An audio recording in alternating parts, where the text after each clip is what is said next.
ciidamadan oo ku biiray ciidanka daraawiishta Puntland ayaa lagu wareejiyay madaxweyne ku-xigeenka Puntland Engineer Cabdixakiin Xaaji Cabdilaahi Cumar Camay oo booqasho ku jooga magaalada Buuhoodle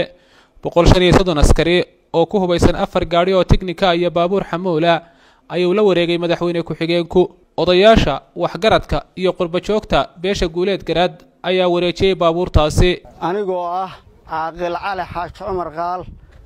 oo beesha guuleed garaad cuqaashada kamid ah gaadiid tiknika oo 4 iyo baabuur xamuula iyo 135 nin oo ciidana ayaan ku wareejinaynaa madaxweyne ku-xigeenka dawladda Puntland. qolada guuleed garaad la yiraahdo ama barkad badeenaanaysta marka magaca la soo qaato qabiil ahaan ay ka soo jeedaan gaadiidkan iyo ragga kani. aniga way garanaysaa Chief Caaqil Cabdilaahi Maxamed Deeg baan ahay. 3-4 caaqil oo ka 5 caaqil oo kale waa joogtaa. ونحن هذا المحل بيرسنا وحرق معها وناركسان ويس عضينا وانا سو كردينا 3 gaari oo dambana waa keenana wadooyin iyo wax iyo horta marka ugu horeysa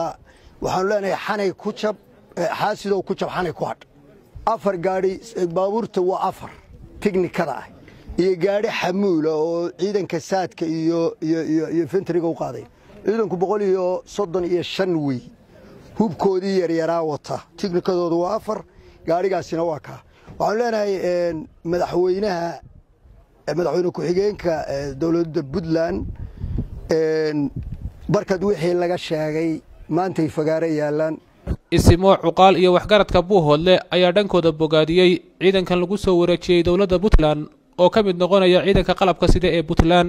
madaxweyne ku-xigeenka dawladda Puntland Engineer Camay ayaa u mahad celiyay beesha ku soo wareejisay ciidamada iyo gaadiidka dagaalka oo ka mid noqday ciidanka Puntland. ciidankanna 135 ciidana iyo 5 gaari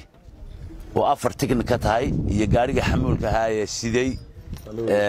qalabka yaanu la wareegnay si cad baanu la wareegnay waxba yaani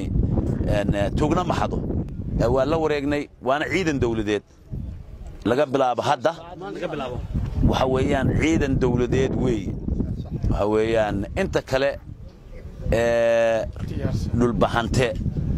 guud iyo gaar ahaan reer Caymeed waxaan leenahay sida barkad sameeyay waxay la tahay dalkan waxa wax ka noqon doona ama waxay doontaba ha ahaatee wax ka noqonaya ninkii xoreysta dalku hadda waa la haystaa marka ninkii xoreysta oo baa wax ku leh min fadlakum hadhoobayaan la kala